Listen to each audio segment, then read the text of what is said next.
দেখো, আগের দিন আমরা কি পড়েছিলাম, তরলের চাপ সম্বন্ধে জেনেছিলাম। আজকে জানবো কি বায়ুর চাপ কি। ঠিক আছে। আচ্ছা, আমাদের পৃথিবী পৃষ্ঠে কি আছে? আমাদের পৃথিবী পৃষ্ঠের চারদিক বায়ুমণ্ডল দিয়ে ঘেরা। ঠিক আছে। তো সেই বায়ুমণ্ডল থাকার জন্য বায়ুমণ্ডলের নিজস্ব ভর আছে। তারপরে কি ওই বায়ুমণ্ডলটাকে পৃথিবী নিজের দিকে টেনে রেখেছে। তাহলে বায়ুর একটা নিজস্ব ওজন আছে। এবার সেই ওজনের জন্য বায়ু কি করছে? পৃথিবী পৃষ্ঠের উপরে একটা চাপ সৃষ্টি করছে। সেই চাপটাকে কি বলা হচ্ছে? বায়ুমণ্ডলীয় চাপ। ঠিক আছে। যেমন দেখো কি বলছে, বায়ুমণ্ডল তার ওজনের কারণে পৃথিবী পৃষ্ঠে যে চাপ প্রয়োগ করে তাকে কি বলা হচ্ছে? বায়ুর চাপ বলা হচ্ছে। এবারে বায়ুর ভর কত?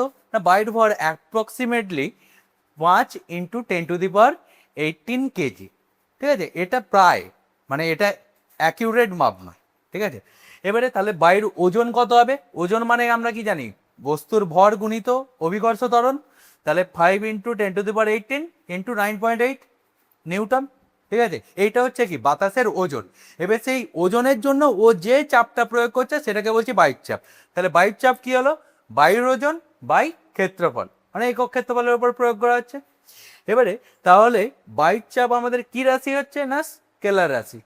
কারণ চাপ কি রাশি? স্কেলার রাশি। তাহলে বায়ুর চাপও কি হবে? স্কেলার রাশি হবে। এবারে বায়ুর চাপে তাহলে একক কি কি হবে? দেখো, একক দুটো পদ্ধতিতে আমরা জানি, একটা হচ্ছে সিজিএস আর একটা হচ্ছে কি এসআই পদ্ধতি। সিজিএস পদ্ধতিতে একক কি হবে? না, ওজনের একক বাই ক্ষেত্রফলের একক। ওজনের একক কি? ডাইন। আর ক্ষেত্রফলের একক কি? Centimetre square. তাহলে ডাইন পার সেমি স্কোয়ার।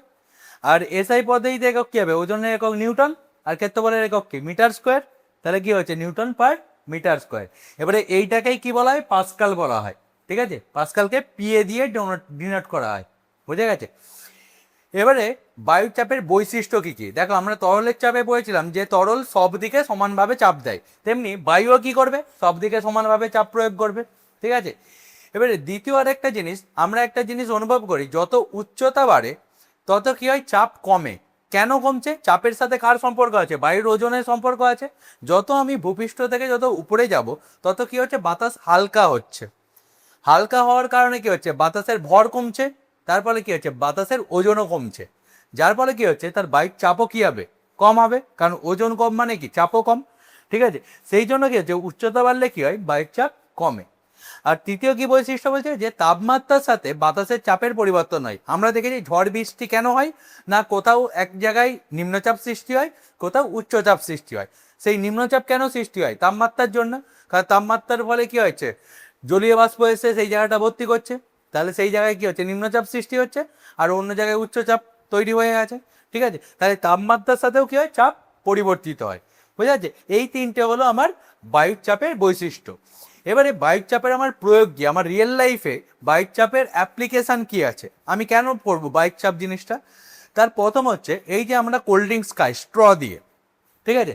সেই স্ট্র দিয়ে আমরা যখন কোল্ড ড্রিঙ্কসটা টানছি, তার মানে কি? আমি বাতাসের একটা প্রেসার প্রয়োগ করছি, বাতাসের একটা চাপ দিচ্ছি। সেই চাপের কারণেই তরলটা ওই পাইপের মধ্য দিয়ে আমার মুখে আসছে। যদি আমার বাতাস যদি না থাকতো, বা বাতাস যদি আমি যদি না দিতাম, তাহলে কোল্ড ড্রিঙ্কসের বোতলের ভিতরে তুমি যদি স্ট্র রেখে দিতে, তাহলে কোল্ড ড্রিঙ্কসটা কি আপনার স্ট্র দিয়ে তোমার মুখে চলে আসতো? আসতো নি। আমি চাপ প্রয়োগ করার জন্যই আসছে। ঠিক আছে। দ্বিতীয়, যেমন সিরিঞ্জে করে রক্ত টানা। ঠিক আছে। সিরিঞ্জে দেখবে যখন রক্ত টানা হয় তখন কি হচ্ছে? সিরিঞ্জটাকে পেছন দিকে রিমুভ করা হয়। তার ফলে কি হচ্ছে? ওখানে একটা বাতাস বায়ুশূন্য স্থান তৈরি হচ্ছে। তার ফলে কি হচ্ছে? বাইরের যে বায়ুর চাপ আছে সেই চাপের কারণে রক্তটা কি হচ্ছে? আমার সিরিঞ্জের মধ্য দিয়ে আমার ভিতরে প্রবেশ করছে। যদি বায়ুর চাপ না থাকতো তাহলে আমি সিরিঞ্জে করে রক্তও টানতে পারতাম না। এই জন্য বলা হয় যেসব জায়গায় বায়ু নেই, যেমন মহাশূন্য, ঠিক আছে, যেমন চাঁদ বা উপগ্রহ, এইসব জায়গাতে কি কোনো বায়ু নেই। তাহলে এইসব জায়গাতে তুমি স্ট্র দিয়ে কি কোল্ড ড্রিঙ্কস খেতে পারবে? পারবে না।